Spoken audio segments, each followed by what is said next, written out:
4-3 at Parken. Only the second maddest game of the week. 7 goals, 1 red card, 19 minutes of time added on. But an evening that started so well for United when things finally looked like they were going Ten Hag's way, falling apart in spectacular fashion.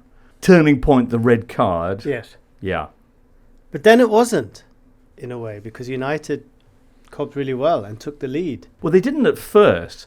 So they go down to 10 men, but they were 2-0 up at this point, and the point we were making at the time was you're 2-0 up against Copenhagen, who haven't won a Champions League game in 7 years.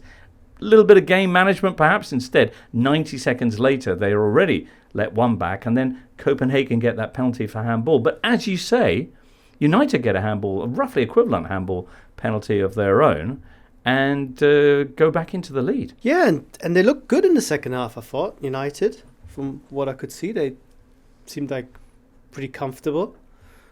They didn't play a high line.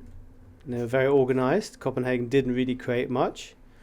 But then they crumbled in the last 7 minutes. And I think that's the unforgivable bit in a way. I mean, you will struggle against 11 men. You will concede chances against Copenhagen side who, for all the lack of results, have caused problems to all teams they play. They very nearly got something big from their trip to Galatasaray. They took the lead against Bayern.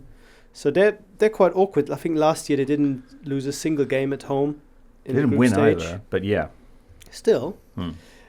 So I thought United had done really well. It had sort of epic, back to the wall, snatching a victory, headlines written all over it until they crumbled. They crumbled 3-3 and then 4-3 scored by a 17-year-old named Roony. Remember the name. Named after? Yeah. Is he? Was he? Yeah, he was. Definitely. Yes. Are you sure about that? Yes, his father was a big fan.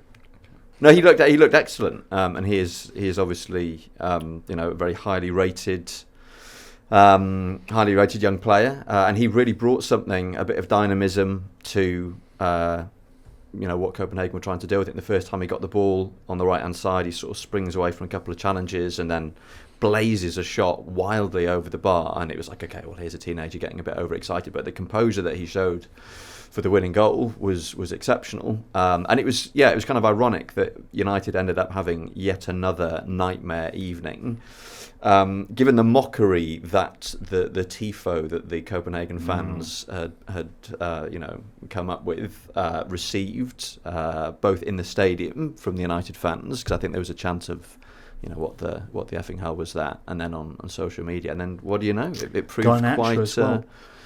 Garnacho as well when they took that 3-2 lead, United, giving the big shushing, finger to the lips. The fateful shushing, yeah. So that noise you can hear currently is Man United supporters saying, what about the red card? That was never red, etc. You very dutifully glossed over it to avoid a lengthy breakdown, but some discussion probably warranted. At the time, there didn't seem to be an appeal for it. And we were all a bit surprised when VAR said that they were checking an incident. When you see the slow motion under still, it looks very, very serious indeed. Rashford stamping on an opponent's ankle. But should it have been red? Rafa? I think it's hard not to give a red once you see it. It was easy not to see because it looked innocuous. Referee, I think, was unsighted. It happened in the corner. I think very few players had a clear view of it. That's why you didn't get any remonstrations, apart from possibly the man lying on the floor prostrate. The problem is that if you pull up sort of risky maneuvers that involve putting your legs in the way of an opponent and they don't come off because you don't protect the ball as he's trying to do, you don't get your body between the opponent and the ball, but you actually just land on the opponent's ankle, it doesn't make a difference to him and his ankle whether you try to do it or not. And you cannot expect the referee to zoom into the mind of people to sort of ascertain whether it was intentional or not, because they might not look the same way or they might look the same way. It cannot be a criteria for when a red card is a red card. If you do something that is dangerous, and this is dangerous, and you hurt your opponent, then there's a big chance you'll get sent off for it. And we might not like the law, and I think a lot of the reactions people are saying he shouldn't be sent off, sort of in an ideal world. but I don't think the referee has any choice. I think that was the issue with the reaction. I felt like there was a bit of a collective head loss over this, in that as soon as you saw the replay, it was clearly a red card to me, because, as Raf says, intent hasn't been part of, referees' approach to things for a long time. Never. Well, ever. Yeah, I mean, let's be honest. But I think the reaction was a kind of emotional reaction from fans who don't want to see an important player sent off, from ex-pros who wouldn't have been sent off for that in their day. But we all know how the rules work these days, so why do we pretend that we live in some kind of an alternate universe where things like this are now, are tolerated? It was a moment where people wanted common sense rather than consistency. Yes. Yeah, one of those. Yes. Classic. But it was also consistent common sense. That would be the That's ideal. all we ask for. Yeah, exactly. I mean, it was quite the United players. I don't think I've ever seen a red card where everyone was either smiling or laughing before. They were like, it was a kind of, this is ridiculous. But as you both say, it's a red card. Copenhagen took advantage to come swarming back into the game. Then United took the lead, and then Copenhagen ended up 4-3 win. It's the second 4-3 that United have had on the road this season. United have conceded 11 goals in 4 games, and I think that is the story of the group stage. You cannot concede that many goals and expect to progress. I mean, they might still do it, but you have to defend better. Have they also conceded a penalty in every single Champions League group stage They have. game? And Although are that they as feels such sort the of- only team in the last 20 years to achieve that remarkable feat?